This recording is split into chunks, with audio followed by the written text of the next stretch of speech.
तो लव कुश फिर से अयोध्या आ गए हैं और फिर से राम कथा की गान होगा। यानी कि 2 महीने पहले जो स्टोरी चला था कि लव कुश अयोध्या आए थे, राम कथा की गान किए थे, वही स्टोरी अब फिर से एक नए ढंग से रिपीट होने वाला है। डिटेल्स में सब कुछ बात करेंगे तो वीडियो को लास्ट तक जरूर देखिएगा। तो लव कुश पहले जो अयोध्या आए थे उस वक्त भी राम कथा की गान किए थे, लेकिन उस वक्त मैं वीडियो बना नहीं पाया।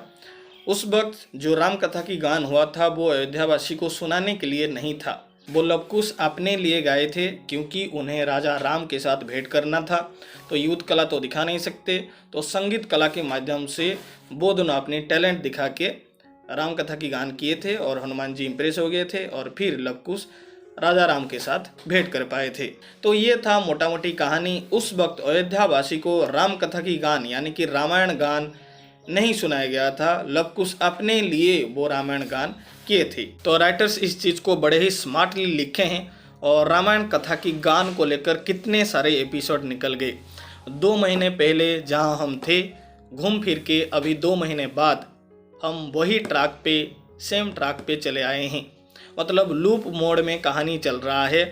रामायण कथा की गान से, उस वक्त रामायण कथा की गान से ये कहानी शुरू हुआ। लव कुश को सीता परित्याग के विषय में पता चला, फिर युद्ध हुआ, पता नहीं कितने कहानी उस वक्त में चले गए और फिर 2-3 महीने के बाद हम वही सेम ट्रैक पे चले आए हैं और रामायण कथा की गान फिर से शुरू होगा। अब पता नहीं लव कुश गलियों में जाकर रामायण कथा की गान करेंगे या फिर सीधे राज दरबार में ही रामायण को सुना देंगे। पिछली बार भी राज दरबार में रामायण की कथा लव कुश सुनाए थे, लेकिन वो आखिरी की कुछ पार्ट था, पूरा रामायण को नहीं सुनाए थे। तो जैसे कि मैं कहा, राइटर्स बड़े ही स्मार्टली ये चीज़ को लिखे थे ताकि ऑडियंस की मन पूरी तरह ना भरे, कुछ ना कुछ थोड़ा सा कमी रह जाए और अब जाके वो कमी कंप्लीट होगा। अब हम एपिसोड्स की कुछ बात करते हैं। तो लव कुश जब अयोध्या आते हैं तो अयोध्यावासी उनके साथ अच्छा बिहेवियर नहीं दिखाते हैं और अयोध्यावासी को हमेशा से ही, जब से श्री राम और सीता वन से लौटे हैं, तब से ही अयोध्यावासी को थोड़ा सा नेगेटिव लाइट में दिखाया जा रहा है, जो कि मेरे हिसाब से नहीं होना चाहिए था, क्योंकि ये सेम अयोध्यावासी है जो कि श्री राम की जब वनवास हुआ था तब ये लोग प्रोटेस्ट किए थे कि नहीं नहीं ये गलत है, राम को ही राजा बनने दो, राम को वनवास मत भेजो। ये अन्याय के विरुद्ध लड़े थे, ये सेम अयोध्यावासी है। तो एक जो गलत डिसीजन अयोध्यावासी की वजह से हुआ, उसके वजह से अयोध्यावासी को पूरा खराब बोल देना मेरे हिसाब से ये अच्छी बात नहीं है। अयोध्या की प्रजा को वेलकमिंग होना चाहिए। हाँ, वो लव कुश के ऊपर गुस्सा है, ये भी थोड़ा सा जस्टिफाई करता है, क्योंकि पहले से ही लव कुश को ये अयोध्या की प्रजा जानते हैं, तो थोड़ा सा उनकी गुस्सा भी समझ में आता है। लेकिन अयोध्या में मेंस सोसाइटी है, ये मुझे समझ में नहीं आया। मतलब औरतों की इतनी डिसरेस्पेक्ट हो रहा है, औरतों की सम्मान बिल्कुल भी नहीं है, ऐसा हमें दिखाया गया। दोस्तों, बुक पढ़ने से पता चलता है कि अयोध्या में ऐसा मेन सोसाइटी है, वोमेन की रेस्पेक्ट नहीं हो रहा है, ऐसा कुछ भी देखने को नहीं मिलता है। वोमेन्स को जो नीचे दबाया गया वो लेटर वैदिक पीरियड से शुरू हुआ। मतलब वोमेन से जो उनकी हक है वो थोड़ा सा छीना गया।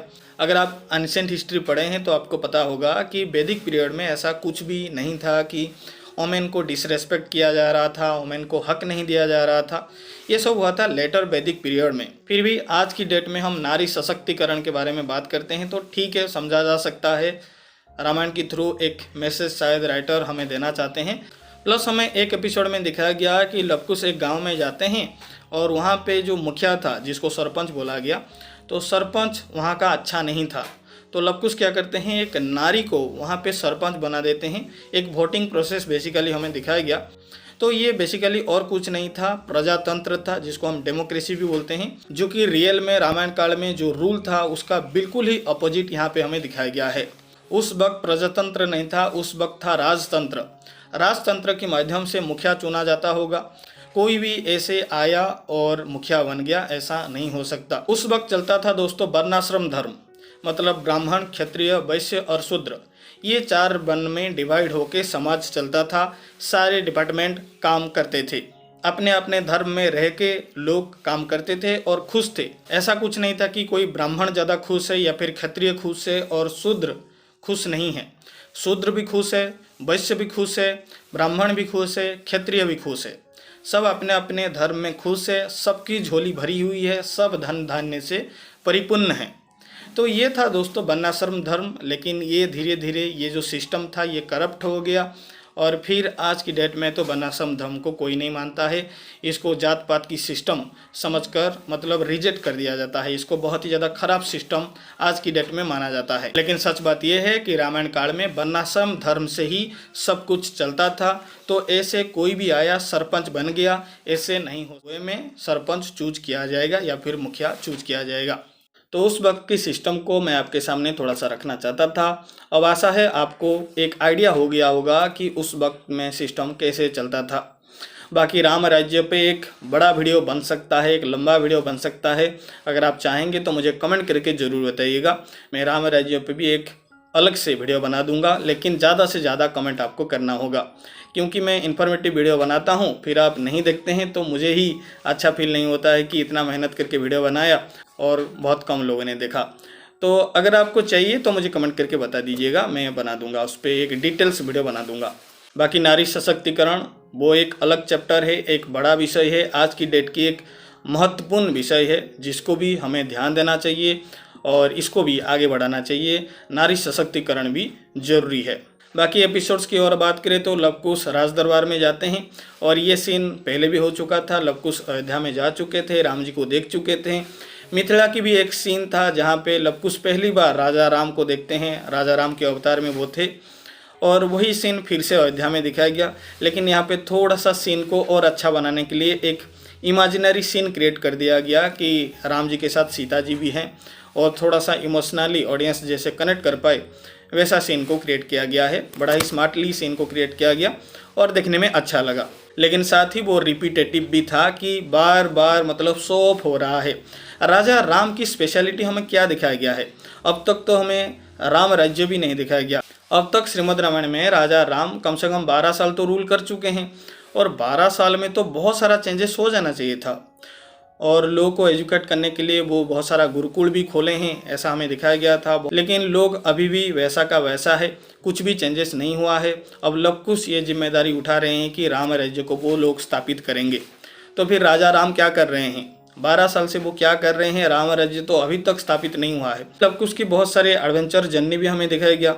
अगर आप मार्क किए होंगे तो आपको पता चल चुका होगा कि लवकुश जहाँ भी जाते हैं रास्ते में बहुत सारे घटना घटता है और बहुत सारे एपिसोड्स वहाँ पे बन जाते हैं। तो ये सब एपिसोड्स और कुछ नहीं, फिलर एपिसोड है। शो को लंबा खींचने के लिए ये सब एपिसोड्स क्रिएट किया गया है। इनका जो मेन स्टोरी लाइन है इसके साथ इन स्टोरी का कोई कनेक्ट है नहीं। मेरे हिसाब से राम राज्य को स्थापित बहुत जल्द कर देना चाहिए। सहस्त्र रावण का वध जल्द से जल्द होना चाहिए। शूर्पणखा का तो वध नहीं हुआ था, उसका क्या करना है महर्षि जाने। बाणासुर का भी जल्द से जल्द वध कर देना चाहिए। ऐसा कोई कैरेक्टर रामायण में नहीं है। ये लोग अनवांटेड गेस्ट की तरह उत्तरकांड में घूम रहे हैं। इनका जो ट्रैक है जल्द से जल्द इनको ख़त्म कर देना चाहिए और जो मेन स्टोरी है, प्रॉपर स्टोरी है, कोर स्टोरी है, उस पर फोकस होना चाहिए और श्रीमद् रामायण का एक परफेक्ट अंत होना चाहिए। एक परफेक्ट एंडिंग के साथ ये रामायण समाप्त होना चाहिए ताकि ये रामायण संपूर्ण फील हो। आशा करता हूँ दोस्तों वीडियो आपको पसंद आया होगा। अगर पसंद आए तो वीडियो को लाइक कीजिए, चैनल को सब्सक्राइब कीजिए। अभी के लिए दोस्तों इतना ही, धन्यवाद।